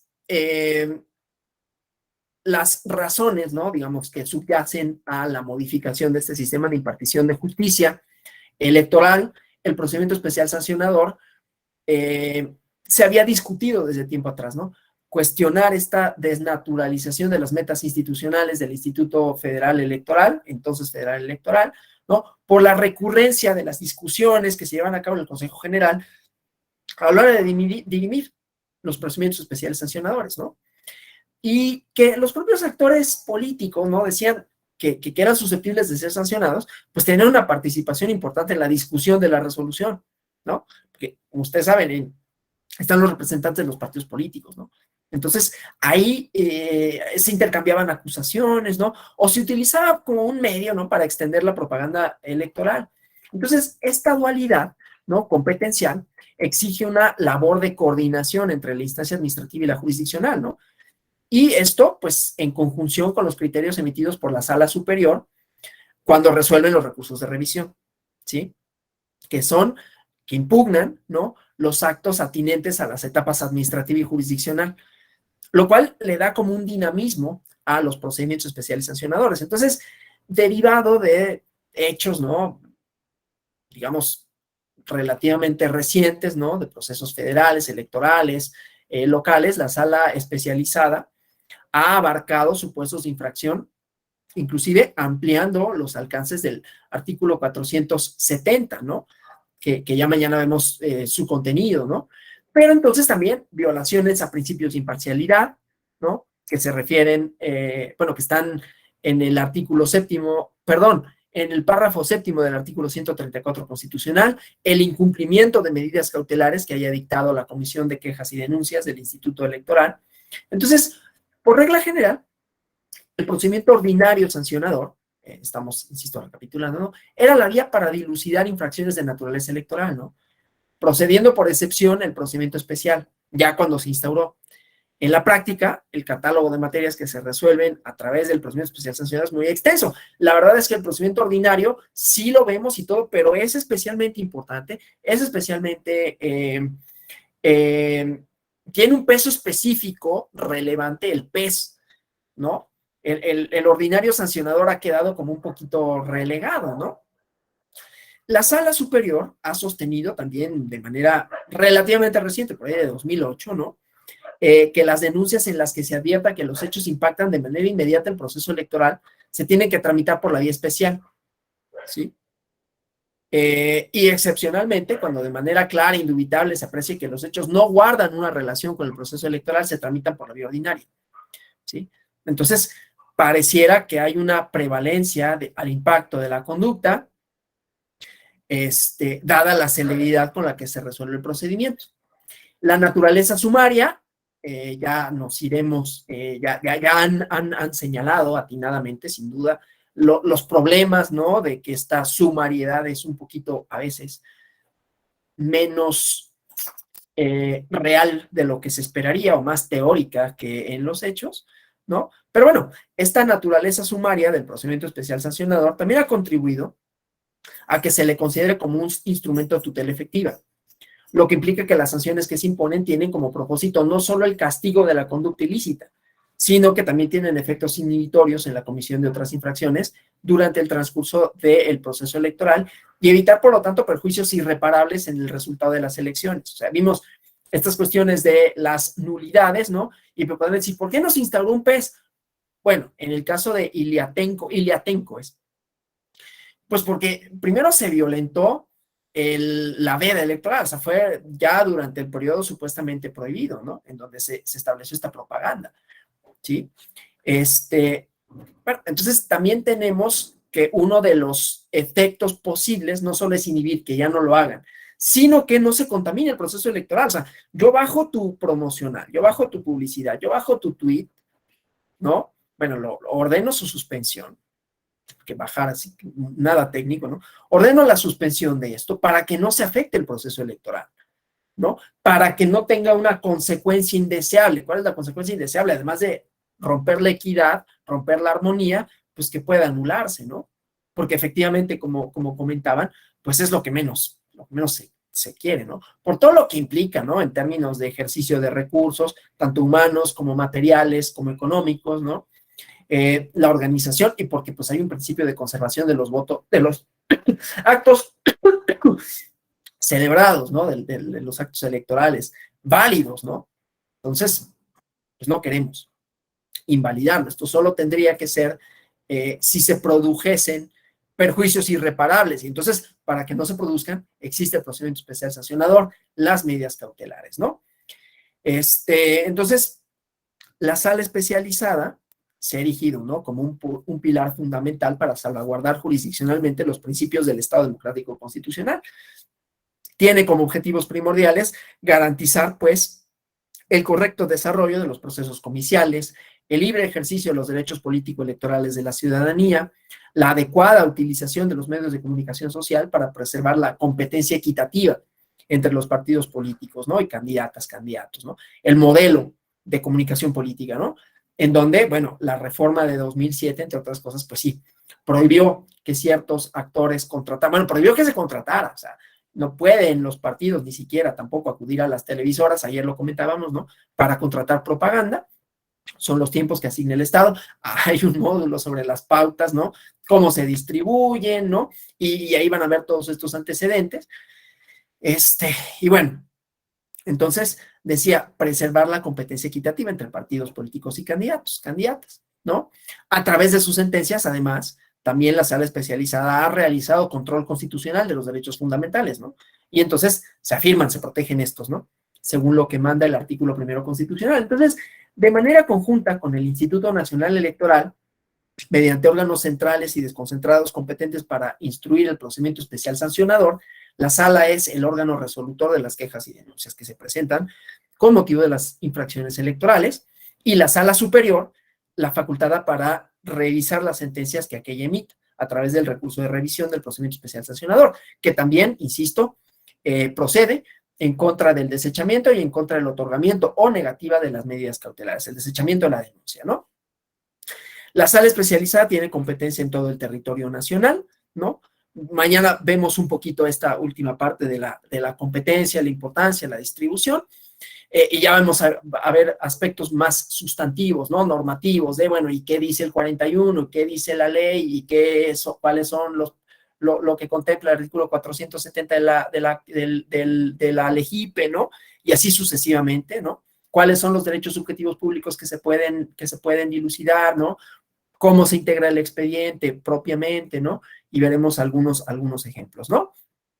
Pero entonces decía, tiene competencia en todo el territorio nacional porque conoce de procedimientos especiales sancionadores instruidos por órganos distritales, locales y centrales del Instituto Nacional Electoral. Conoce de asuntos relacionados con radio y televisión, de los procesos electorales en las entidades federativas, ¿no? Y por lo tanto, la denominación regional que le otorga la ley, pues no es tan atinada en la denominación con la competencia efectiva, porque abarca todas las circunscripciones electorales del país, ¿no? Lo que pasa es que, bueno, en el diseño del Tribunal Electoral, ¿saben? Pues está la sala superior y las salas regionales, 5 salas regionales por circunscripción, pero ese no es el criterio para la sala especializada, que quizás podría denominarse nada más sala especializada y no regional, pero bueno, es para hacer el criterio diferenciador con relación a la sala superior, ¿no? Bueno, ya, yo hasta aquí llego. No sé si haya preguntas, comentarios. Alonso. Sí. Ángelo Cerda. Nada más para complementar, a nosotros nos ha tocado ver, por ejemplo, la procedencia del REP, del recurso del procedimiento especial. En el caso también cuando la UTSE se declara incompetente, cuando declara la incompetencia por parte del INE para conocer de algunas denuncias en materia de violencia política, ya sea porque corresponde al partido, corresponde a resolver a los órganos de justicia intrapartidaria, porque corresponde a conocer a los OBLES en función del artículo 440 de la LEGIPE, o bien porque corresponde a conocer a alguna autoridad distinta, tomando como base los criterios que ha establecido la sala superior en cuanto a en cuanto a la materia de violencia política, en función de la naturaleza de la parte actora. Y también un asunto importante, la intervención de la sala superior cuando se le hace una consulta competencial, cuando por ejemplo la UTSE le pregunta a la sala superior con base en el artículo 166 y 169 de la Ley Orgánica del Poder Judicial de la Federación, a quién le corresponde conocer, ¿no? Cuando tenemos duda como órgano instructor, como autoridad instructora, si nos corresponde a nosotros o a una autoridad local, a un noble, sobre todo son las que o las que se han planteado en un momento dado, ¿no? Y nada más una última, la jurisprudencia 25 del 2015, que dice de la competencia, sistema de distribución para conocer, sustanciar y resolver procedimientos sancionadores, que es la que a veces nos ha ayudado mucho a nosotros, ¿no?